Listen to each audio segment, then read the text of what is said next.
We appreciate his time in sharing this information with us today.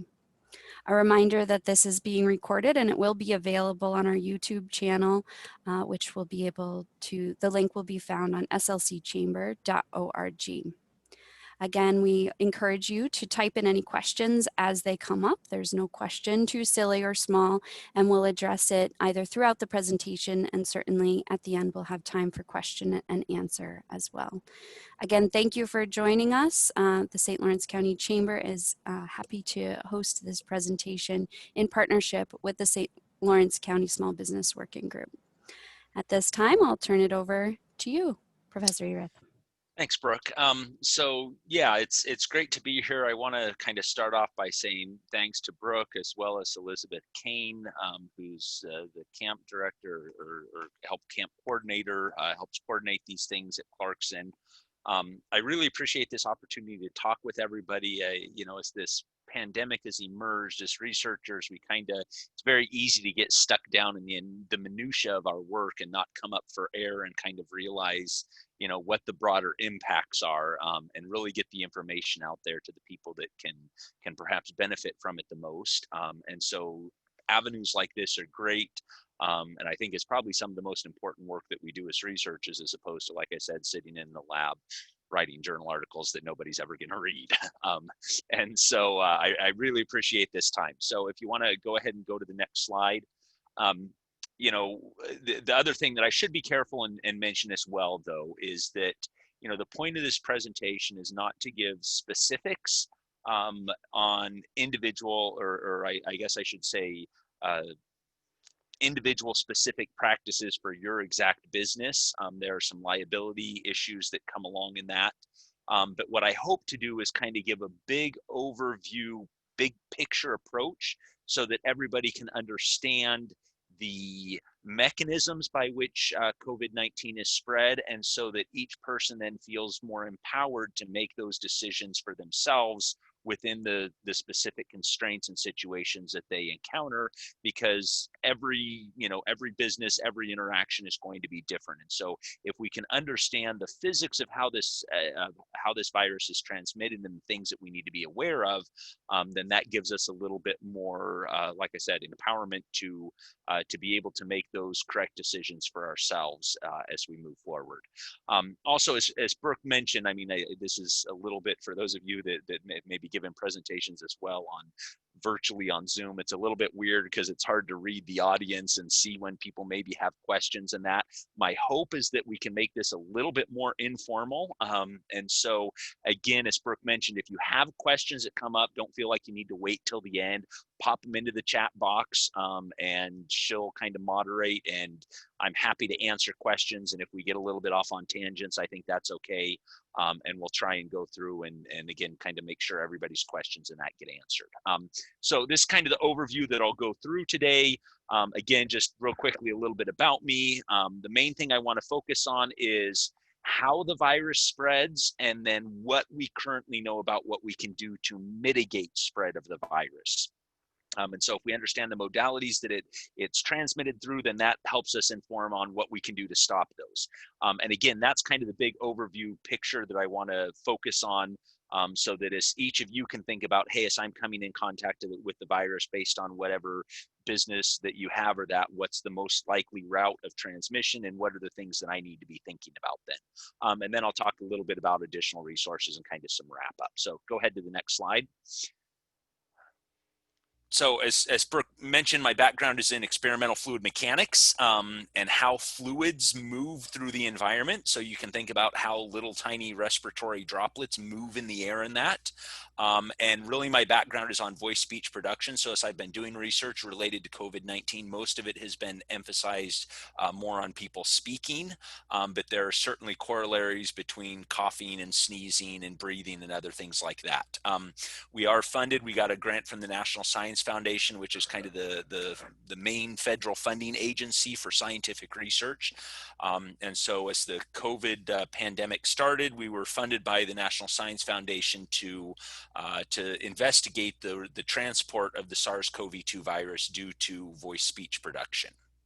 And maybe I'll just mention that up front. You'll hear me talk about SARS-CoV-2 and COVID-19. So just a little distinction. SARS-CoV-2 is the name of the virus. The illness that it causes is referred to as COVID-19. And so when we talk about the virus itself, we usually refer to just the SARS-CoV-2 virus. It's also important to emphasize, though, what I'm not. I'm not an epidemiologist. I'm not a virologist, infectious disease expert. I am not medically trained. And so again, that's important because as we talk about things with this virus, there's a lot of other components that are going to influence, how the virus spreads and how it might affect people differently. And I'm going to do my best to kind of highlight where there's missing gaps of information, or maybe where I'm not the best person to address that, but at least also make you aware of those things. So go ahead, next slide. Okay, so the first thing that we want to talk about is, as we think of viruses in general and how they spread, there's typically two main modes or vectors of transmission. And this can vary by virus, but with the SARS-CoV-2, there is contact and there is airborne transmission. And we can actually classify those down into some subcategories as well. When we talk about contact, there's two ways that we can think of contact.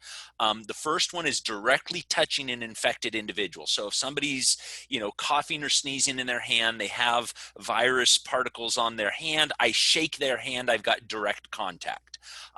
We'll also talk about, and you'll hear oftentimes in the news, in that fomite contact. And it's still a contact mode, but indirectly. So again, now maybe I sneeze into my hand, I touch a hand railing or I touch a doorknob, somebody else comes along, touches that doorknob as well. Now it's on their hand. Of course, just because it's on their hand doesn't mean they're going to get sick, but now it needs to have a pathway to actually enter into the body.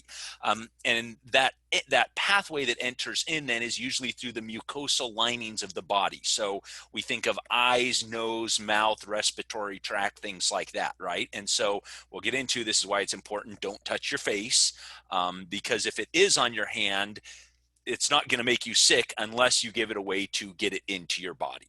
Next slide. And so you'll find in this presentation, I'm going to focus a lot on the airborne transmission for a couple reasons. The main one is because that's what's believed to be the primary mode of transmission. And that's also the more nuanced thing to think about, that really kind of brings in a lot of variables when we're thinking about trying to protect from this. So contact transmission is one. The other one is our airborne transmission. And so the thing to recognize about this is whenever we are breathing, speaking, talking, screaming, singing, coughing, sneezing, whatever, we are continuously generating very, very small droplets of saliva and mucus that are being expelled from our mouths. And sometimes if we spit while we're talking, you can maybe see those larger droplets, but there's a continual generation of these smaller droplets that we can't necessarily see. And the manner in which the virus is shed from the body from within the respiratory tract then allows these small virus particles, when they're outside the host, we refer to them as virions. It allows these virions to be encapsulated within that water, mucus, saliva droplet, which then is broadcast out into the environment. Okay, so again, kind of understanding that mechanism is important. Next slide. Okay, so as we think about these droplets that are being produced, there is a variation in size of droplets, okay? And so over on the left is a plot of some experiments that have been done for coughing and speaking, and on the bottom is the diameter of the droplets that are produced for different activities. For here, it's just coughing and speaking. And so you see this kind of probability distribution function. It's on a log scale. But most droplets that are being produced when we're breathing, speaking, coughing tends to be a little bit larger, is in the range of about 1 to 200 microns. So a micron is 10 to the minus 6th meters. Or you can think of 1 micron as 0.001 millimeters. Okay, so very, very, very small diameter. As a comparison, human hair, the diameter of a human hair is usually around 70 to 90 microns. So most of these things are, 1/50th of diameter of a human hair. So very, very small droplets. So if you look at the average size of droplets that are produced when we're speaking, it's usually around 2 microns, with most of the droplets in the range of 1 to 10 microns. Okay, so again, these are very small droplets that are being produced, and the size actually has a very large impact on how these then move throughout the environment. So next slide. That's why we want to kind of get into this granular detail. Okay, so when a droplet comes out and it's floating, not really floating, but when it comes out and it's traveling through the air, there's a balance of forces there. Larger droplets are going to fall to the ground due to gravity relatively quickly. Smaller droplets are going to fall very, very slowly in the air. Okay, and so again, there's not like a distinct cutoff for this, but normally if you think of droplets of 10, 20 or larger in diameter microns, 10 to 20 microns or larger, those are going to follow like what we call a ballistic like trajectory. So think of like shooting a cannonball out of a cannon. It's going to go up, and then gravity is going to cause it to come back down, and it's going to fall to the earth relatively quickly. This is actually where the idea of the 6-foot separation distance comes from. Is experiments done back in the 1930s by researcher Wells looked at for somebody spitting, well, somebody talking, the larger droplets. They basically put paper on the floor that could be stained by the droplets, and looked at as those droplets come out and fall to the floor, how far do they travel when somebody's speaking? And what they found is most of those droplets only fall 6 feet, and beyond that, they don't travel much further than that. Okay, so the idea is if we're keeping a 6-foot separation distance, those larger droplets are not going to come out. They're not going to hit me in the face or the nose or the mouth or something like that, and I'm not going to get sick. Okay, but remember, those are the larger droplets. We're also producing smaller droplets, and primarily we're producing smaller droplets. Droplets under about 5 microns in diameter, we usually refer to as aerosols. Okay, and again, it's not a hard and fast 5 micron, but really a better way to describe it is when we talk about an aerosol is a droplet or particle that is suspended in the air. So it doesn't fall to the ground. It's small enough that the buoyancy forces overcome the gravitational forces, if we want to get technical. And so it falls very, very, very, very slowly, and any slight air currents in the room can help move it around and help it stay suspended in the air. Okay, and a practical example of this is looking, if you've seen, a shaft of light coming in through a window and you can see the dust, these very small light particles floating around in the air, or you can think of if you're blowing soap bubbles with your kids, right? Again, very, very light particles. And so they float on the air currents and can stay suspended for much longer time. Okay, so as we're thinking about airborne spread of the SARS-CoV-2 virus, we want to think about both the large droplet spread that is kind of this ballistic-like trajectory, as well as the aerosolized spread where we have these smaller droplets that are potentially floating around in the air. Okay, now the other thing to keep in mind is that even these larger droplets that we can produce based on the humidity of the air can evaporate very quickly. The evaporation usually occurs in a matter of seconds, whereas it can take minutes for a droplet to fall to the ground. And so a droplet can evaporate, and usually when they evaporate, because they're not pure water, they'll evaporate down to roughly 50% of their original size. And so you might emit a 10 micron droplet that can now shrink down to 5 microns, and now because it's smaller, it's going to stay suspended even longer in the air.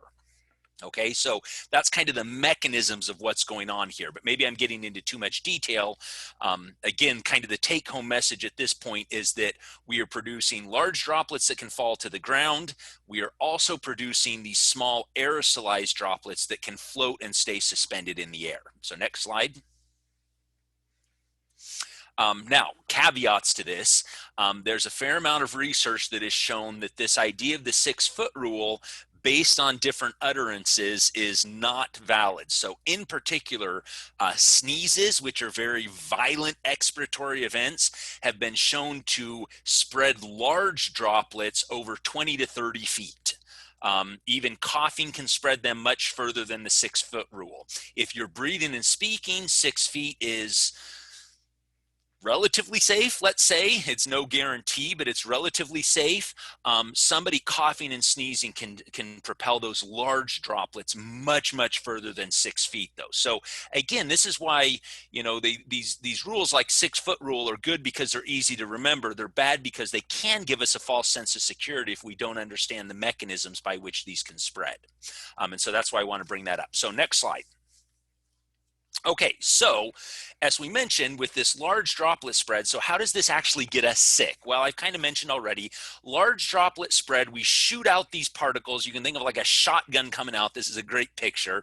And remember, it's got to enter somebody through a mucosal surface. And so if it impacts somebody's face and it gets in their eyes, it gets in their nose, it gets down into their mouth, and they directly breathe it in, that's the transmission then where that person can become infected. Okay, so that's the large droplet spread. For aerosol spread, these aerosols are floating around in the air, and so as I come along and breathe them in, those small droplets now can go deep down into my lungs, all the way down into the bronchioles, and that where we've actually got the, you know, gaseous air-blood exchange, and that's then how they can enter into the body as well and cause that infectivity. So you can think of kind of a cloud of droplets. If I breathe that in, that's going to go down in and infect me as well. Okay, so again, kind of two different methods of transmission as well.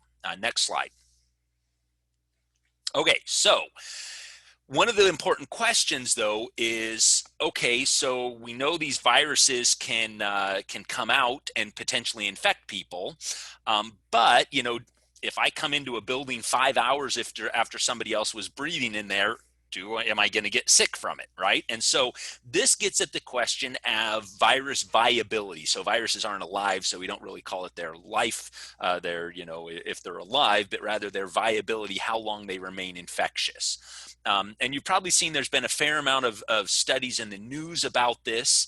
On surfaces, the viruses can be found to be, it was shown to be viable for the order of hours up to potentially even days, some of the early work that came out of it. There's some debate on that right now that it's probably not quite that long based on some of the experiments that they actually did that. In the air, so in aerosolized form, it can be viable, so infectious, for up to 1 to 2 hours at this time. So again, that kind of keeps you in mind, if you're coming into a room and somebody used it, you know, 3 or 4 hours ago, even though there may still be particles floating around in that room, they're no longer going to be infectious, most likely.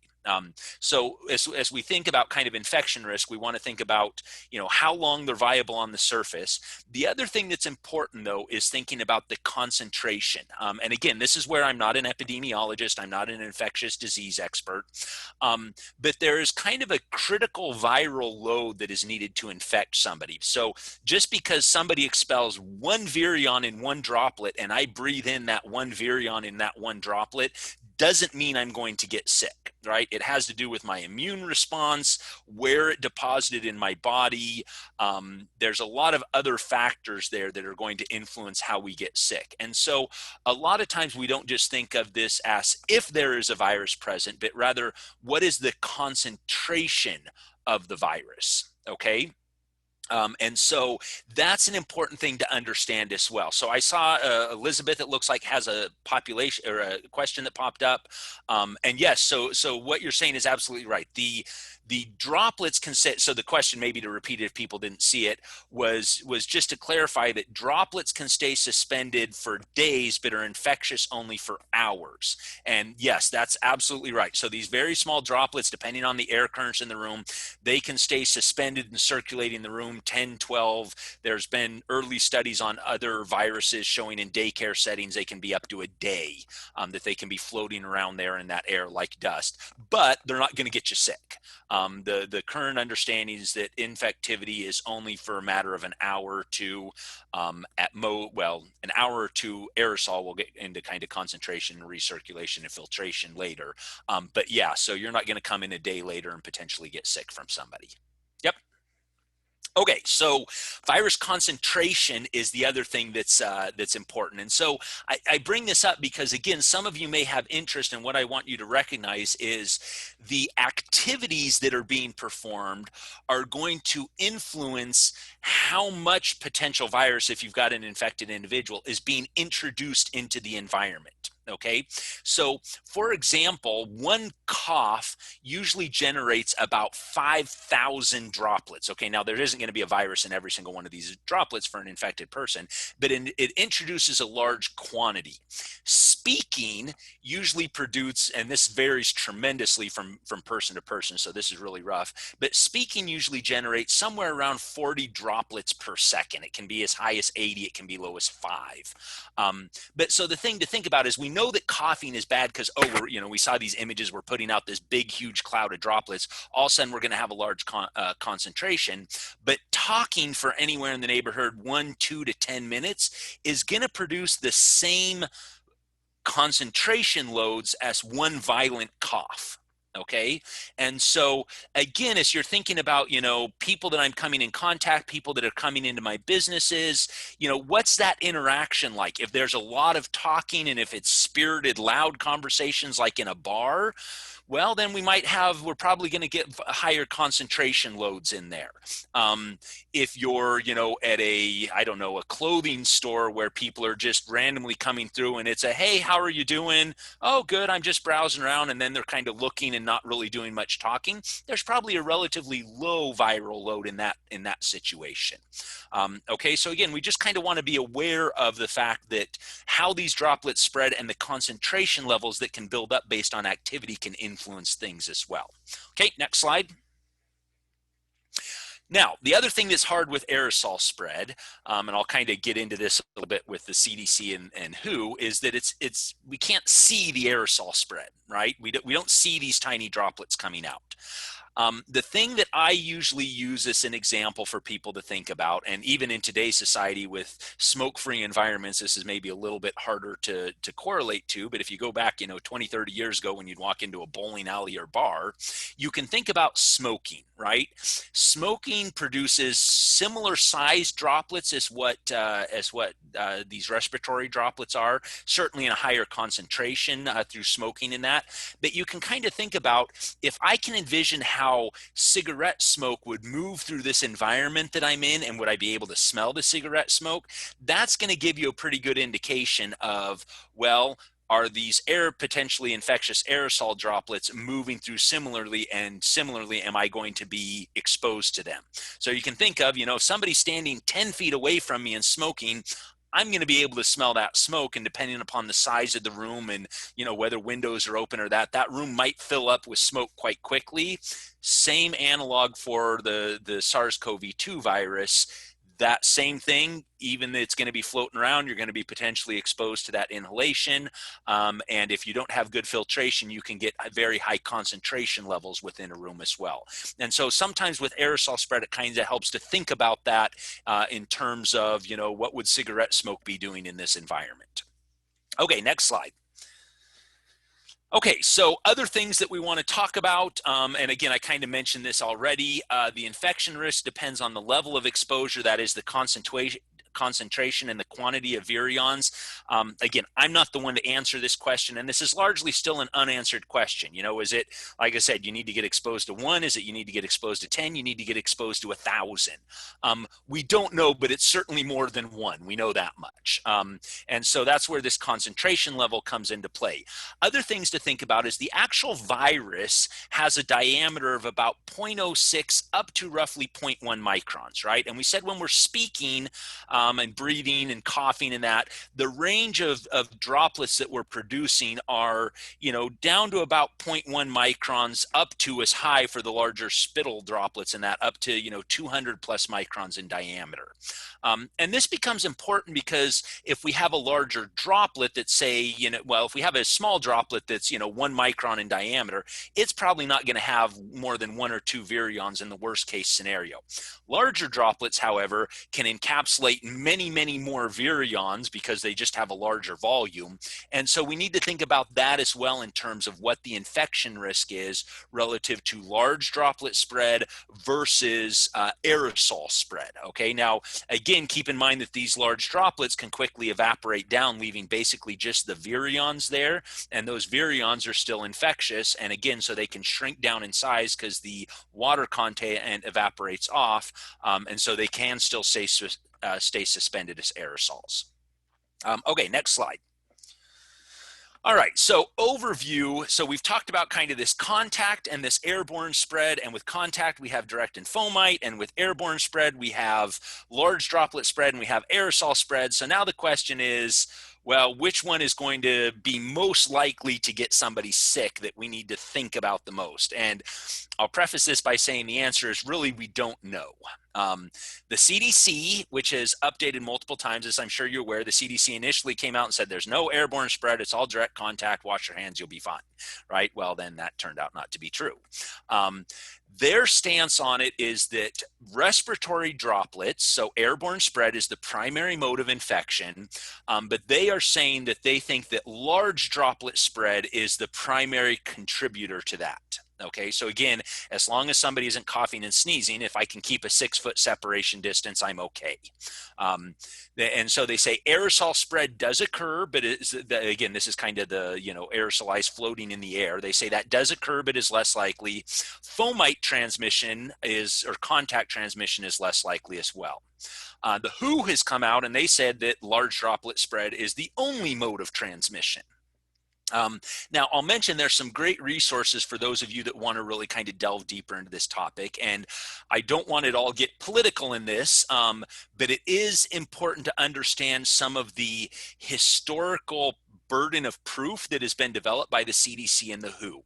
And the CDC has kind of their burden of proof for showing whether something occurs or not goes back to some early policies that they had back in the early 1900s, where basically they said, extraordinary claims require extraordinary evidence. And the problem with that is that large droplet spread we can see, so it's easy to claim that is going on, right? Aerosol spread, particularly with measurement tools back in the early 1900s, they didn't have any way of seeing that. And so it was kind of an extraordinary claim that aerosol anything would happen. In reality, and so their approach was, well, that's an extraordinary claim. For us to prove it, there needs to be extraordinary, overwhelming evidence. And so anytime that an infectious disease comes along, they put an extremely high burden of proof on aerosol spread as opposed to large droplet or contact spread. And this has had some pretty disastrous consequences when you look at things like understanding tuberculosis, which is now understood that that is virtually entirely from aerosol spread, and it took a very, very long time to come to that conclusion because of these policies of, extraordinary claims require extraordinary evidence. So I don't mean to say the CDC is wrong, but I mean to say that they have been slow to react to much of the literature on this, and that's something that you want to be aware of. The thing that I look to is if you look at the aerosol scientists, so there was a conference of kind of the group of all the leading aerosol scientists last week that was virtual. If you look to the aerosol scientists, they will overwhelmingly say both large droplet and aerosol spread occurs. There's overwhelming evidence for aerosol spread. Some of the examples you may have heard of is like the Skagit Valley Choir out in Washington, where they had a choir performance and they practiced social distancing, and like 75% of the people ended up getting COVID-19, and they had a couple deaths in spite of maintaining 6-foot distance, which would ostensibly mitigate large droplet spread.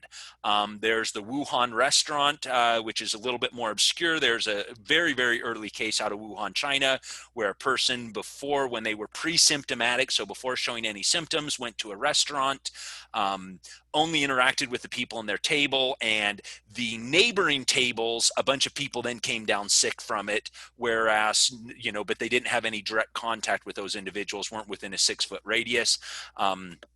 More recently in the news, there was the Rose Garden reception at the White House a couple weeks ago, where last I heard they've traced 32 or 34 cases to that as well.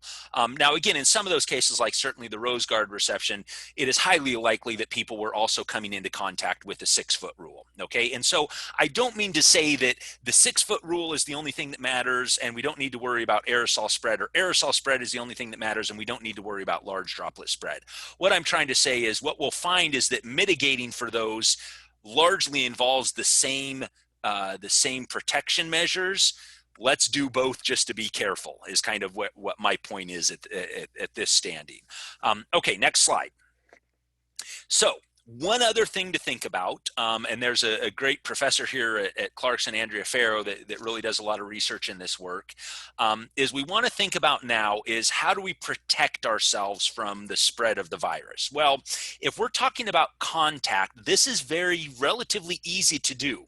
That is, if we wash our hands, that keeps the virus from getting on our hands into our face. We don't touch our face, and we disinfect common surfaces, right? And if we do that, that's a pretty easy way to mitigate the spread due to contact. Now, one other thing for business owners and people in general that I will point out that Professor Farrow does a lot of research on, and that is what she calls the pig pen effect. Okay, right? Pig pen from the Peanuts comments.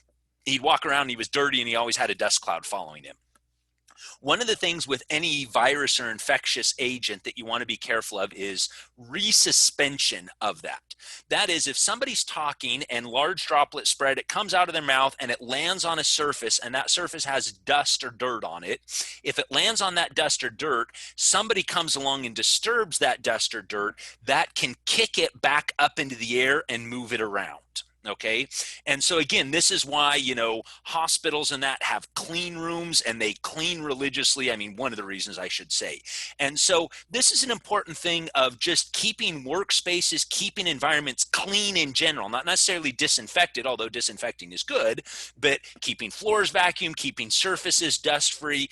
Keeping environments clean will prevent this problem of resuspension, which is known to occur. One of the kind of cases that I saw in the media that I found just heartbreaking was an example of a son whose mom worked as an ER nurse, and his mom would come home every day, take all of her protective gear off outside, take her shoes off outside, and leave them outside. And the son, as trying to help his mom out, went out and each day would go out and clean her shoes off. And in cleaning her shoes off, because she potentially had virus, they think that's how we ended up contracting it and actually ended up passing away from it. But this indirect contact, and as you're brushing and scrubbing and kicking up, any dirt or any dust that's on that shoe and breathing it in, if you're not wearing proper protection, you can expose yourself to that all over again. Again, when you're thinking about, and just a quick aside, as you're thinking about taking personal protective equipment on and off, or doffing and donning is the official terms. Again, that's a very high risk area where you can have, if you've got a face covering that has a virus on the outside, and then you take that virus off, or that face mask off, and you're waving around and stuffing it in your pocket and taking it around, you can resuspend that virus and potentially breathe it in. Some of the early experiments of concentration levels of the virus in some of the hospitals in Wuhan actually found some of the highest concentration levels were not in patient rooms, but were actually in the rooms where the medical staff would put their personal protective equipment on and off. That's where they had the highest aerosol concentrations, because again, it would get deposited on their protective equipment, which was what it was supposed to do and protect them. But then in the act of taking it on and off and moving it around, you could resuspend those particles and it would become aerosolized. And so again, this is something that's very important to think about, mask usage and such like that. If you're continually touching your mask, moving it around, things like that, you're drastically diminishing the protection that a mask will actually offer you. Okay, next slide. But we'll get into that a little bit here. Okay, so mitigating, we've talked about contact spread. It's pretty simple. Keep surfaces clean, wash your hands, disinfect, don't touch your face.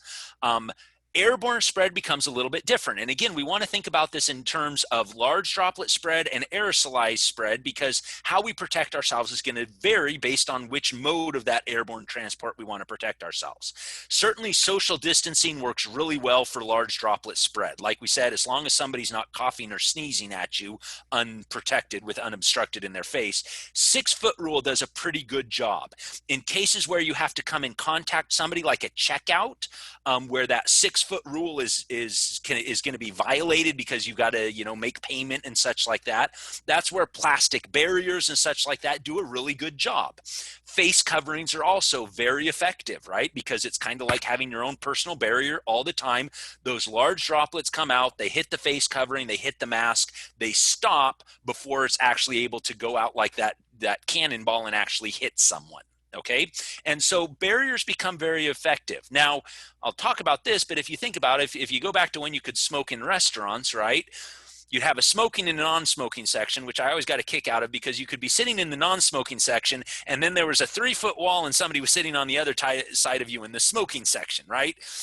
For those of us that remember those times, when you have a restaurant, there's really no such thing as a smoking and a non-smoking section. Every place is smoking. It's just varying levels of concentration. Same thing, a shield. If you have somebody smoking on one side of a plastic shield at checkout and somebody standing on the other side, you're going to smell that cigarette smoke. And it's going to go and move with the air currents around that. And so again, those plastic barriers do a great job for large droplet spread. They do virtually nothing for airborne or aerosolized protection. Okay, so next slide here. So let's talk about this a little bit more in detail. Airborne droplets. Okay, so the first thing I want to talk about, you'll see one of the common themes in this is face masks and face protections. And again, important thing to keep in mind with these face masks is I think there's been kind of some misconception oftentimes in the media. Face masks do very little to actually protect you from inhalation of the droplets, and I'll explain that why. However, my face mask protects you, and your face mask protects me.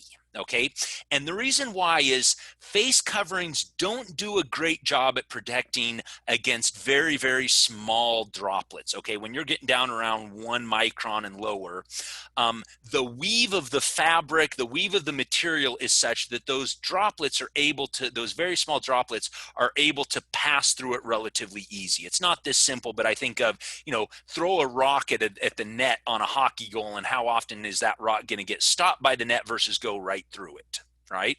And so that's a rough analogy. Now, if I throw a baseball or a volleyball at that net, hey, it actually stops it, right? And so again, keeping in mind that as we're expelling droplets, they're initially a little bit larger in size, and then as they enter the air, they quickly evaporate and become even smaller, and it's those small droplets that then you can inhale in. Once those small droplets are in the environment, your mask does offer protection, but it doesn't offer near as much protection as from the outward going droplets. So if everybody wears a mask, it stops those larger droplets before they shrink down to the really, really tiny ones that can enter into our system. Okay, and so I've got some plots here, and I don't know, maybe these plots are helpful, maybe they aren't. These are showing here, so on the y-axis, and man, it's so small, I'm going to have to even look here. So this is the efficiency as a function of size, okay, and so the x-axis is the droplet size, and you can see I've put the red lines on there to kind of show the slope, right? And the idea is that all of these materials, these are different materials and sewing types, all of these become more efficient at stopping droplets as you look at larger and larger droplets, right? And so that's what we're saying, is that they do a really good job. You get up around, 5 microns or that, and you're knocking out, 80 to 90% for these particular materials here. You're able to stop 80 to 90% of the droplets. But down around 1 or 2 microns, you're at like 50%. And as you go lower, that actually decreases down even more. Okay, so next slide. So the thing to kind of keep in mind is that face coverings don't stop everything, right? They're not gonna completely protect us, and the different materials provide different protection. But while not all face coverings offer the same protection, I have a typo there, I apologize. All face coverings provide some protection. And I will say almost all face coverings. There's a lot of studies that have looked at, different materials and how well they block droplets. This one is the opposite of efficiency. So whereas with the efficiency, one means it stops a lot. This is showing how many droplets actually get through. And so you want a lower number. The green one is just no mask, no nothing. And you can see based on the materials, obviously a fitted N95 mask or a surgical mask do an extremely good job of blocking almost all droplets. You know, double cotton weave is better than single cotton weave. Different materials then do a different job. Obviously, looser materials don't do good. Actually, jeans do very well because they're a very tight-knit cotton weave. There are some, like one of the things that this study found is that neck gaiters actually produced more droplets. But I do want to make a caveat. This doesn't mean gaiters are bad. If you've got somebody walk into your establishment with a gaiter, you shouldn't yell at them to immediately leave. The type of gaiters that you want to be careful are fleece or very, very loose lycra. Very loose lycra ones. Those actually, the larger droplets hit that, it breaks it up into smaller droplets, you end up producing more droplets. That's a bad thing. That is one very small specific scenario, but it's good to be aware of. In general, any face covering is better than no face covering because it's going to allow you some amount of protection. But again, how much protection that provides is going to vary, and it does not provide you perfect 100% protection. So you shouldn't go out thinking I'm Superman as long as everybody wearing a face mask. Nobody will ever get infected because that's not true. As mentioned earlier as well, how people are taking their face coverings on and off also can greatly affect that transmission. Okay, next slide. Okay, so other things to keep in mind, and we mentioned this as well, is particularly for those in environments, is thinking about the activities that are taking place in your environment. One thing that we do know with respect to speech is that the loudness of speech has a very large influence on the volume or concentration of droplets that are produced. Speaking loudly, which I tend to do, can produce 2 to 3 times as many droplets as normal, quiet, conversational speech. So again, this is something to keep in mind. A bar where a lot of people are yelling and screaming and singing and talking loudly is going to put a lot more droplets into the air than, like I said, sitting in a church congregation where there's no singing and you've got one person, or I should say, you know, a presentation like this maybe where there's one person speaking and everybody else is just sitting there quietly. So that's the other thing to keep in mind with concentration. So next slide. And again, so based on the source, that's going to affect how many droplets we get built up there, right? So again, this is the idea of one person smoking a cigarette produces some smoke. 100 people in a room producing or smoking cigarettes builds up a ton of concentration. And so with aerosol spread, it's that background concentration level that's really what we're worried about. There is still some value for proximity, right? If I'm at an outdoor event and somebody's smoking and I want to limit my exposure to that person, I'm probably going to keep my distance, right? Because that concentration is going to be heaviest right near the person, and then it is going to kind of drop off into a background concentration level. So there is still validity in this idea of social distancing, even for airborne spread where you have things floating around, just because if somebody is sick, that concentration will still be highest right around them. The problem is it can permeate into other areas as well. Next slide. So as we're thinking about airborne spread, and this is where, like I said, I don't really like the idea of the 6-foot rule, is because there's a big difference between, 5 people crammed into a telephone booth, right? So a very high population density versus, this is a funny scene I always thought from the Batman movie, right? Where Batman and Vicky Vale are having dinner way far away on a table, right? So you have 2 people in a relatively large room versus 3 people outdoors playing Frisbee, where the volume of the room is essentially infinite because you're outdoors, right? And so again, you want to think about the aerosol concentration levels, not in terms of, hey, if I can keep a 6-foot distance, I'm okay, but the population density of the people in the room relative to the size of the room, as well as the activities of what are going on in that room. And so again, that's going to influence how those concentration levels affect. The other thing that I'll spend a little bit of time on here as well, that's really important to keep in mind, and that is the other variable that influences that concentration level is the ventilation rate. Right? This is an area where bars and bowling alleys have gotten really good. It used to be you'd walk into a bar and it was this smoky, haze-filled environment, whereas now with improved ventilation, with filters and things like that, you can filter that air out. And so even with people smoking, the background concentration levels can be relatively low. And again, this is something that's important to think about when you're going into a building, as well as in your own buildings or businesses, is what is my ventilation like? What is my filtration like? And how is that going to contribute to the background concentration level that will expose a risk to anybody that walks into the door? So next slide. And the good news is there's some pretty straightforward ways of complicating this. So now I'm an engineer, right? I can't give a presentation without at least some simple equations on there, right? And so let's talk about this. So with a ventilation system, you typically have that ventilation system will provide some flow rate. How much air per unit of time is being injected into the room? Okay, we call that flow rate. Oftentimes, if you look at units, they'll either express it as flow rate or air changes per hour. And an air change per hour is just based on a volume of the room, how many times you're bringing in fresh air and getting rid of the bad air. Okay, and you can calculate that very easily. If you know the flow rate denoted by the variable Q, that's usually expressed in cubic feet of air per minute. So if you have a CFM or CFM, cubic feet per minute, if you have a CFM of 1, that means every minute you're bringing in 1 cubic foot of air. So 1 foot by 1 foot by 1 foot volume that you're bringing in. If you want to find the air changes per hour, you can take the total volume of the room, and I've got my, wow, this is horrible. Wait. No, I'm okay.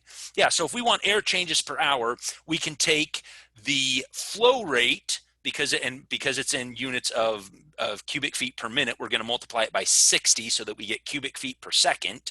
And then we're going to divide that by the total volume of our room.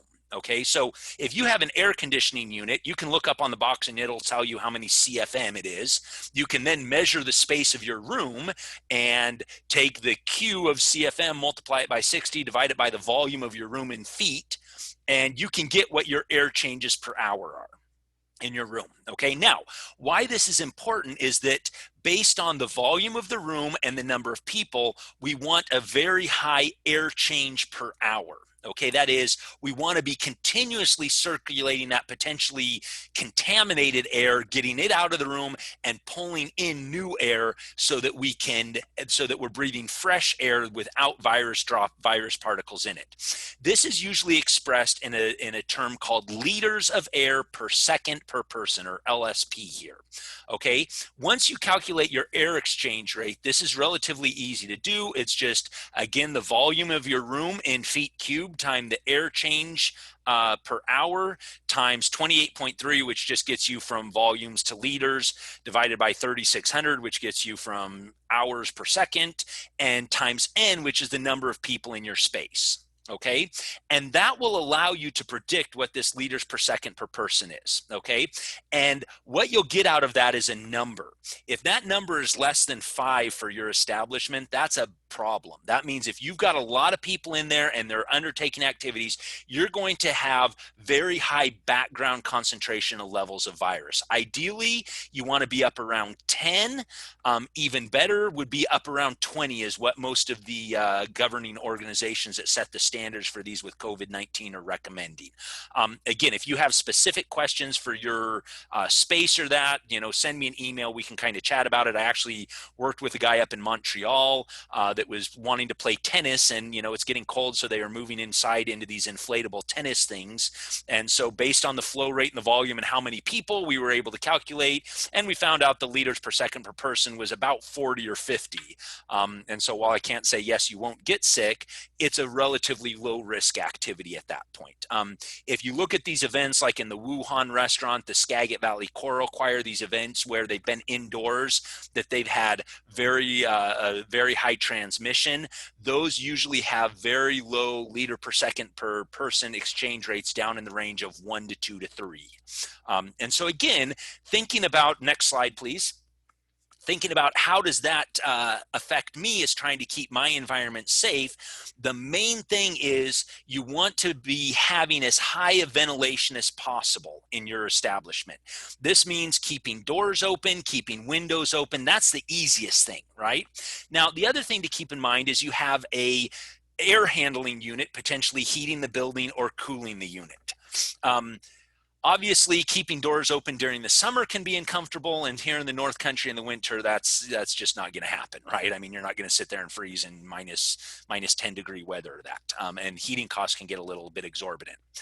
So there are things that you can still do, though. The first thing is you want to make sure that your air exchange coming into the building is from fresh outdoor air. If you think about an air conditioning unit, most window air conditioning units have a tab where you can say, I want to recirculate the air inside the room, or I want to bring in fresh air from the outside. Same thing with a car, right? You can press the button and say, yep, recirculate the air inside, or nope, I want fresh air outside. Obviously, we want to be recirculating air from the outside, bringing that in. Okay, that's usually a setting on air handling units that you can control.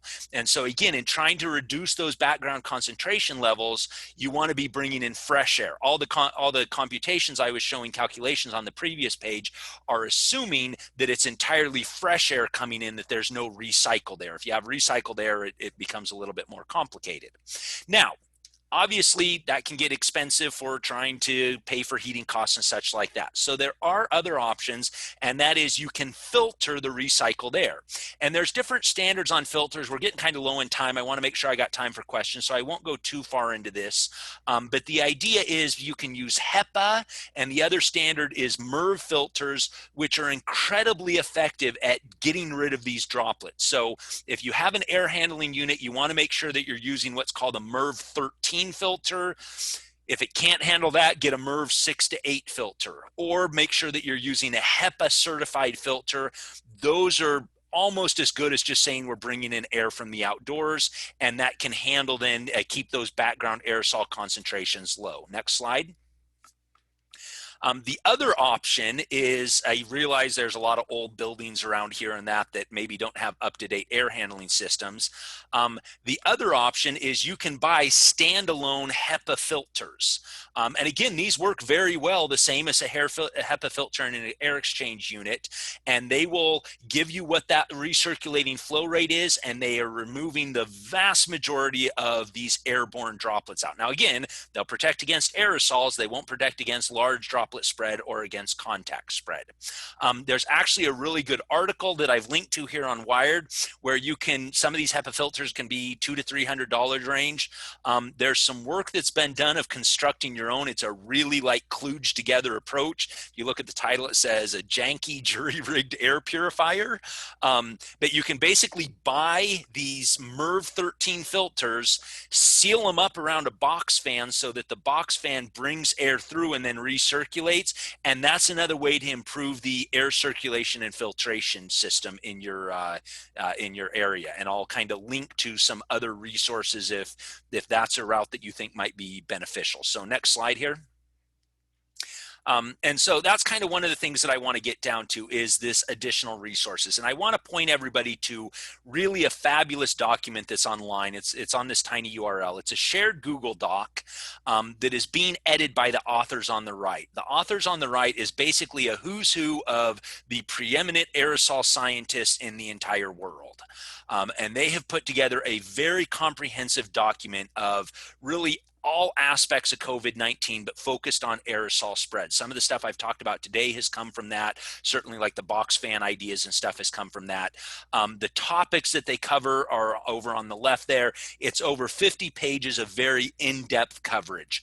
I would highly encourage anybody to go to that, as you'll get a lot more out of what I've been able to even just chat today. And I see Brooke through the URL in the chat window there. So certainly avail yourself of that. Next slide here. So kind of wrap up, I apologize. I always end up talking longer. I wanted to leave more time, but I am happy to stick around for however long people want to talk and ask questions. But kind of wrap up here, things to think about. Number one, every situation is going to be different. So think about your situation. Remember, we have two primary modes of transmission, contact and fomite, which is largely to believe not as quite as important, but in my mind, it's very easy to prevent against by washing your hands, don't touch your face, disinfecting and cleaning surfaces. So, hey, those are good hygiene things we should do anyway. Let's do them because they're relatively easy. The other things we want to think about is airborne spread, both large droplet and aerosol. Social distancing works for both of those. Face coverings work for both of those. If contact can't be avoided in large droplet spreads, separation barriers are very effective. Aerosol spread, you want to be thinking about then this idea of background concentration levels and how you can decrease that by keeping population densities low, but not just keeping population densities low, because 5 people in a large room with no air ventilation is not a good environment to be in. So keeping population densities low and making sure that you have very high ventilation air exchange rates or filtration rates of that air inside to keep people safe. Next slide. So last thing is I just want to kind of acknowledge that, you know, here at Clarkson, we're working on this approach from a multi-pronged approach. I'm not the only ones. We've got a lot of great collaborators that are working on this as well. So certainly want to provide credit to them for their help in getting information like this out into the community, as well as obviously who funds a lot of this work, the National Science Foundation, as well as the Clarkson Ignite program. So again, I apologize. I had told Brooke that I said I'd take like 40 to 45 minutes, and here I am right in an hour. So like I said, I am happy to stick around however long anybody wants, take any questions, and have whatever discussion people are interested in. So you can go next slide. We got the pretty picture. There we go. So thank you so much. You certainly covered a lot and hopefully clarified a lot of information, just understanding for people. I think we've all been a bit overwhelmed with the media in a number of ways, but it's hard to filter through information. So it is, and that's where, you know, that tiny URL, that document, again, that's really, I would point people to that if you've got any questions. I always, you know, we live in a political climate. Messages get politicized from both sides. You know, I'm very much of the opinion of, if you want to understand what's actually going on, don't read stuff in popular news media, go to the journal source. That can be a little bit overwhelming and hard to access. That's where this document does a great job of basically interpreting the scientific results and expressing it in a very clear, easy to understand, digestible format with direct references on everything back to those studies that were actually performed. Great. And it looks like we do have a question that came in, and I would encourage anyone to type into the chat. And if again, it was a lot of information, but if there's something you want clarification on, now is a good time to post that as well. So one of the questions is, it says, maybe somewhat self-evident, but I want to be sure. We've had KN95 masks donated over the months. I have the impression they are equivalent to N95s, same efficacy, or our clinical people don't seem to love them as much. Yeah, so this is, I'm gonna say a caveat because I'm not entirely sure. I know the difference between them. So N95 masks are for basically dry particle inhalation. So yeah, they work. I mean, I say dry, but like droplet spread and such like that. KN95 masks are for oils, and, you know, think of like latex spraying and such like that. So the 95 is the designation of how many of the droplet size that it has to protect against. Okay, so what that means is that it will protect against 95% of all droplets 0.3 microns or higher or larger in diameter. Okay, that's what the N95 means. You can actually get masks that are N99 and N100. That means they protect against 99% of droplets 0.3 micron diameter or larger, or 100%. So if you can get an N99 or N100, even better. The KN says it's just for oil-based. They should offer similar protection, but I want to be a little bit careful of that, because some of the ways that masks work, especially when you get down to small droplet sizes, is it can come down to the electrostatic forces that attract the droplet to the fibers that are in there. And I'm not entirely sure if that is different for the oil K95s versus for the N95s. I don't think there is a difference, and I will certainly say any mask is better than no mask. And so I would not be afraid to use those. I would probably use an N95 if I had it first, but I would probably also use those, a KN95 if it was me, before I use like a homemade mask. I think they're going to offer protection. Now, having said that, one caveat to keep in mind, and you'll see this out in the community, often these masks have a little plastic cover over them to make exhalation important, and then when you breathe, that cap shuts close, and so you're breathing in through the filter of the mask, right? Because usually these masks are designed for protecting you from inhalation of, I've got a bunch in my basement for woodworking and such like that. But remember, in the COVID-19, masks are more important for protecting others, your exhalations, rather than your inhalations. So I have a bunch of masks in my basement that have these little plastic valves that make it easier to breathe, because they pop open when you breathe out, and then when you breathe in, they pop close, and you get the filtration efficiency. Those are worthless for protecting against COVID-19, because the valve pops open and my breath goes out unimpeded and doesn't go through that filtration.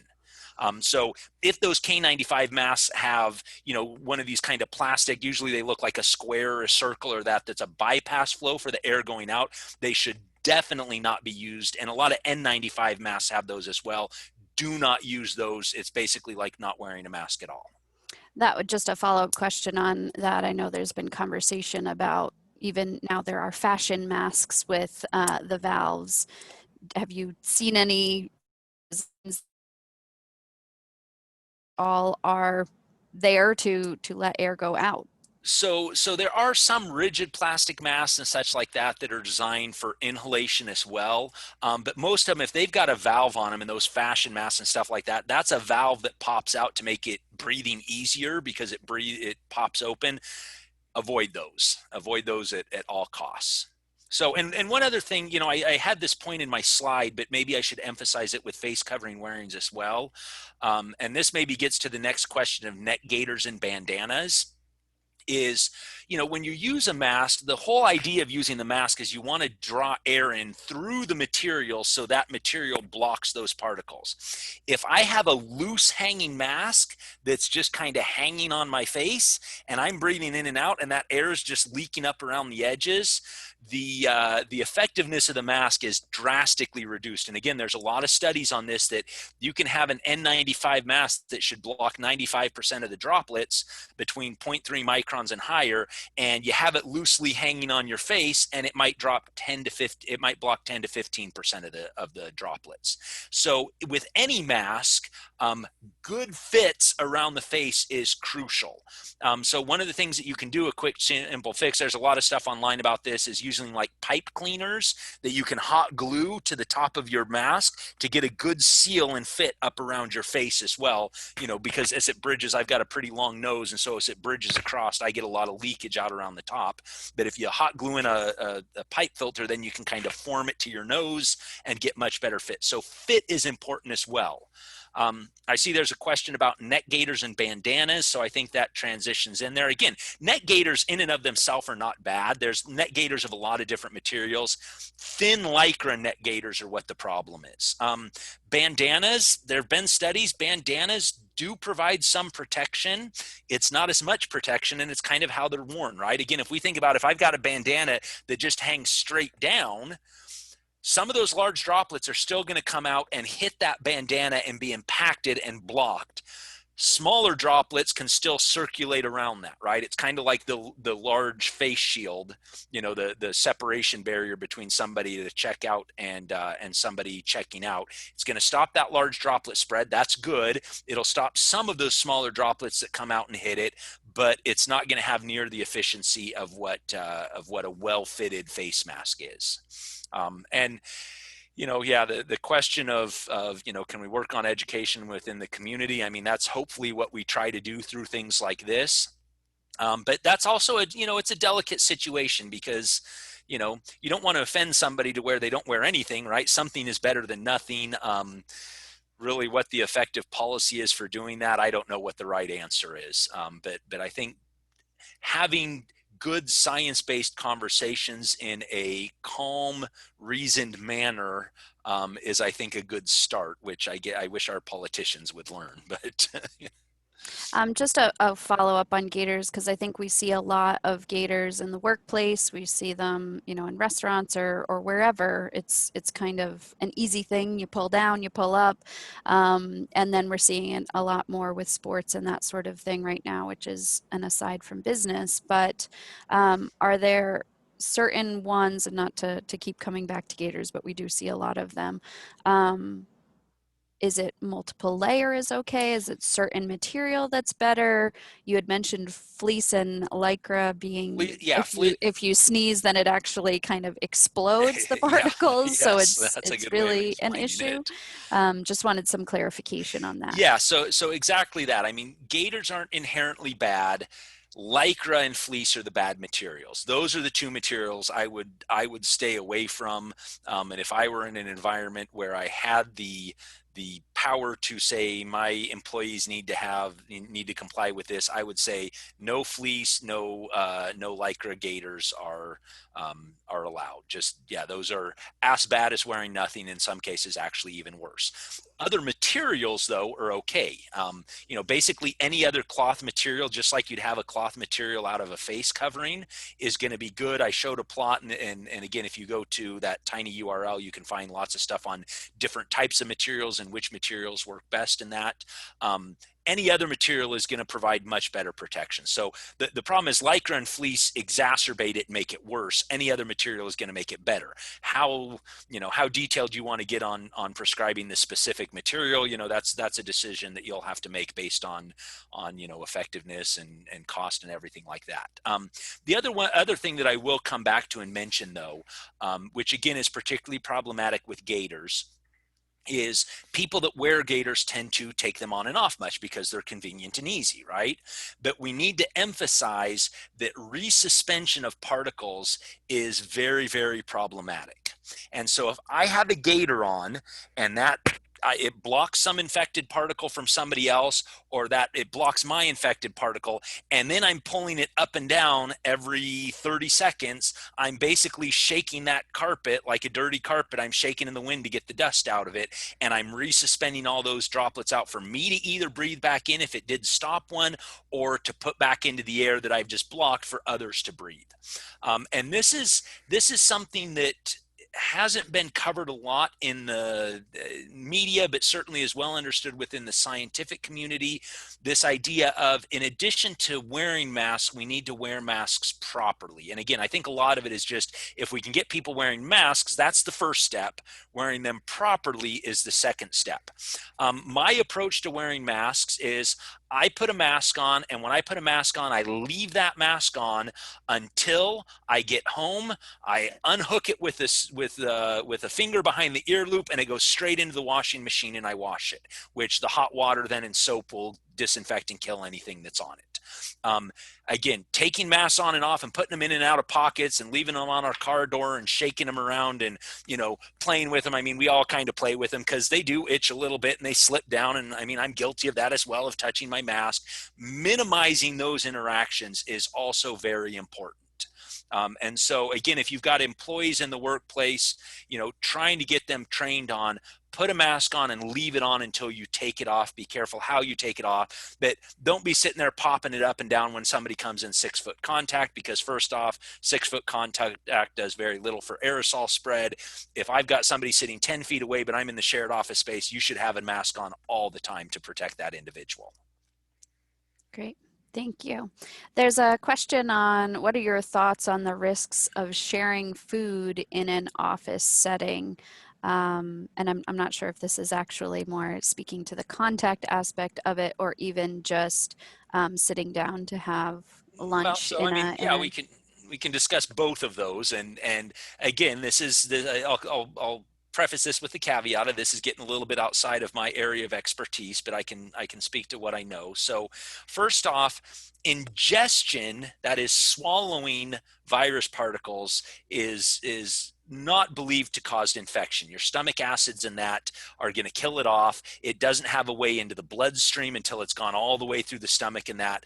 So the risk of getting food and having something on the food and putting it in your mouth and eating it is very, very low, and we can see that. We don't see, cases of, it's not like E. coli or something like that. We don't see explosions of cases tied to restaurants that were doing carry out orders or such like that. And again, the CDC and WHO recommendation, which I'm not, again, I'm not an expert on fomite and contact mechanics, but they're saying that's probably not too big of a concern, right? So even passing it off from one person to the other person is probably not too large of a deal. The preparing of the food, again, as long as it's getting heated up and stuff like that, and you're wearing a mask and gloves while you're preparing it, probably not much of a concern. Sharing food in an office setting, I would avoid that. I would avoid potlucks and things like that, largely because, number one, it's probably not that bad, but it's something easy to avoid at this time. Is kind of, I tend to be very conservative on my approach, and I say, well, we can all get together and eat our own lunch, socially distanced outside, and there's virtually no risk. But the minute we have a potluck, now people tend to be interacting closer, social distance rulings tend to get broken, people tend to talk a lot more, you're in a much more closed environment, you're increasing the risk of that activity. So I don't know if that answers the question or not, but I would be very leery about that. I think it is a lower risk activity in the larger scheme of things, but at the same time, to me, it's one that can be easily avoided. If it's just you and a buddy sitting down to, share some food over lunch and you just want to sit at the lunch table, make sure you're 6 feet apart, make sure you're in an open space with good ventilation, especially because your masks are going to be down. And yeah, probably not as big of a deal. 6 feet protects you from the large droplet spread. Good ventilation will protect the aerosol spread from building up. So again, ideally, put your coat on, go outside and eat outside while you're doing it, and then don't worry about it. Great. Are there others? So you provided a wealth of information and better understanding, I think, on mask wearing and the spread of aerosols. I'm wondering if there are just any other specific takeaways for businesses related to some of the things that you had mentioned that we might not be thinking of, whether you're a restaurant or retail or office space, Canton should be doing. I think one of the good points was that people are thinking about cleaning surfaces to sanitize, but they're not necessarily thinking about the dust particles and how they carry those infected particles. So that, I think, so I'm thinking along those lines. Are there any other things like that you can think of that? Yeah, so maybe just a couple. I will reiterate, understanding contact spread is important. Keep surfaces clean, disinfect, and understanding airborne spread. Wear masks, social distance, have barriers for large droplet spread, good ventilation, large spaces for aerosol spread. Understanding, and this goes back to kind of this idea of infectivity on surfaces and such like that. You can use that to your advantage as well. So if you need to go out and do some shopping do some shopping and go into a business, if you do it in the morning, any aerosols from the night before are no longer going to be viable.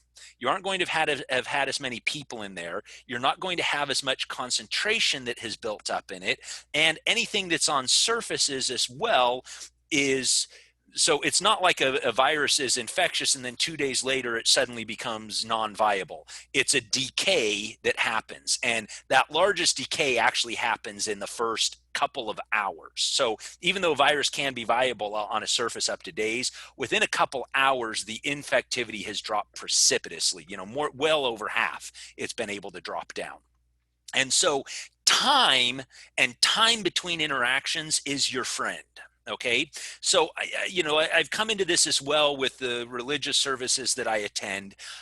Is as we've restarted religious services, and I'll mention this kind of again a comparison potentially to businesses, and that is as we've talked about, how do we go through and how do we clean and how do we disinfect? Well, as we understand, the virus is only viable for a couple days. What that means is if you have religious services on Sunday, you don't want to immediately at the end of the services go in and start cleaning and disinfecting, because you run the risk of potentially resuspending droplets in that. The better thing to do is make sure your space is all aired out, shut it down and leave it for a day or two, and then come back. Everything that was on surfaces is now died off. Now we can go through a deep cleaning, and even if we are kicking up dust from the vacuum cleaner and everything else, we don't have that risk of inhaling that in. Right? So what does that mean for a business? Well, if you want to go through and do your deep cleaning for a business, you don't want to do it at the end of the day when you've had the most traffic in, right? Which is probably the most common time that people are doing it, right? But right before I go home, I'm going to go through and I'm going to do all of my deep cleaning and disinfecting. The better thing to do would be lock up and walk out and leave it and do your cleaning and disinfecting first thing in the morning before you have any new people coming in. Because again, you've had that infectivity drop off, you're less likely to resuspend those particles, and you can get everything cleaned out, right? So similarly, ideally, if, my approach would probably be disinfect in the morning and then do deep cleaning over the weekend, where my last customer was maybe in on a Friday and I can go in Saturday evening or Sunday and do my deep cleaning and not worry so much about kicking stuff up. Great. Thank you. Anyone else have any questions or areas of clarification? Again, this is the time I've taken 2 pages of notes, so just to kind of comprehend everything, or if there's anything that was confusing or that you want to clarify, now is the chance. We've got the expert on the line. Well, I guess the other thing I'll say, I didn't have my email address on there anyway. I just typed it into the chat, or if you just Google me, you can find it. If people do have additional follow-up questions, want to discuss things further, just shoot me an email. I'm happy to talk about it. Like I said, as a researcher, I think the discussions with the community that it affects are much more important than us, a bunch of scientists getting together, just reaffirming what everybody else has shown, that, yeah, it's, airborne and you can get it from large droplet or small aerosol spread. The other thing that I will encourage people to think about with the aerosol spread is this idea of ventilation.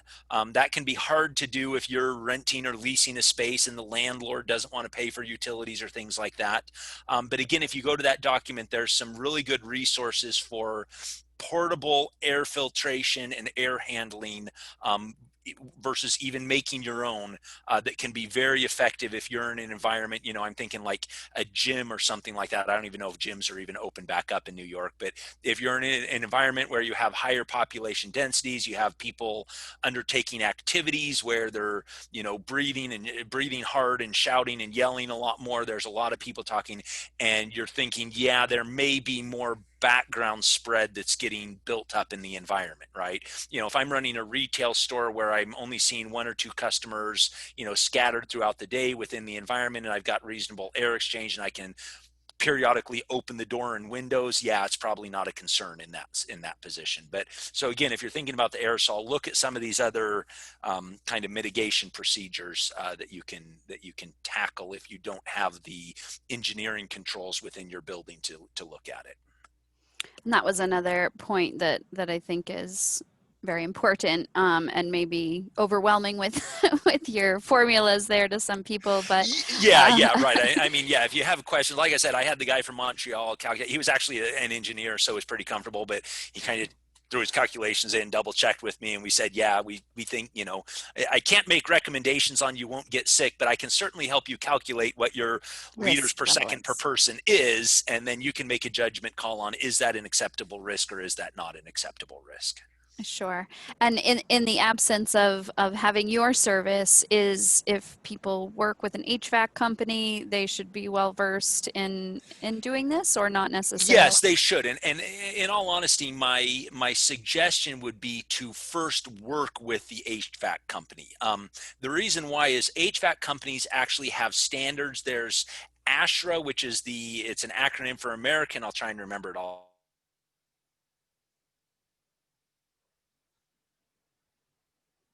Refrigeration and air conditioning engineers. It's a mouthful, but they have their own professional society that has standards that should be met to ensure proper ventilation and circulation in rooms, not just for COVID-19, but for COVID-19 as well as other ones. If you talk with a reputable HVAC manufacturer, Train or one of these places like that, they are going to be able to give you very, very specific guidance for your building and such like that. These equations that I've put out, those are kind of just the first blush approach, rough estimate. I would recommend going first to the HVAC manufacturers and working with them to tailor a specific solution for your need. That's beyond the capabilities that I'm going to have. However, if you're in an environment where maybe you don't have that availability and you're just wondering, man, I'm just trying to get a feel for, is this a concern or not? That's, I think, something that, I'm happy to help out to the extent that I can. Great. Thank you so much. I think the questions have dried up here, but we can wrap it up. Again, I just want to thank you so much for your time and sharing this information. Businesses continue to navigate what to do on a daily basis, and we as the St. Lawrence County Chamber of Commerce and our partners in economic development continue to try to provide those resources to help make the best decisions to keep our communities safe and our businesses and our economy going. So thank you again so much. And to those who have joined us today and your wonderful questions, thank you. This webinar is being recorded and will be available on the St. Lawrence County Chamber YouTube channel, which you can access from slcchamber.org. We'll get that up in the next couple days. I did want to also give a pitch. We have a couple more upcoming webinars in our kind of Restart STLC series next week on Tuesday, October 20th from 10 to 11 a.m. We'll be joined by the Director of Public Health, Dana McGuire, and she's going to go over the new guidelines for schools and how those impact employers. And we'll have someone hopefully able to touch on the HR implications of managing potentially shifting schedules based on the new school guidelines. So that will be Tuesday, October 20th, 10 to 11. And then next Thursday, October 22nd, also at 10 o'clock, we will have Dan Rickman, who's the Deputy Director for Upstate New York for the U.S. Small Business Administration, and he will be updating us on the new Payment Protection Program forgiveness guidelines. And so if you have a PPP loan currently and are hoping to have that forgiven, he will be going over the new guidelines for that and the opportunities for forgiveness available to small businesses. So all of those are available for registration on slcchamber.org. Again, thank you so much for joining us today, and we hope you continue to have a safe reopening, and don't hesitate to reach out to us if you have any questions or concerns. We are always looking for ways to help. If you're finding you really need any of the equipment or resources mentioned today and you really can't afford them, we might be able to help source funding for those opportunities. Can't promise, but we are always looking to identify the need and help fulfill that need. So again, thank you so much for joining. I'm Brooke Rouse with the St. Lawrence County Chamber of Commerce. Have a great day. Thanks so much, Brooke. Thank you everybody for participating. It's truly been enjoyable. I appreciate the opportunity.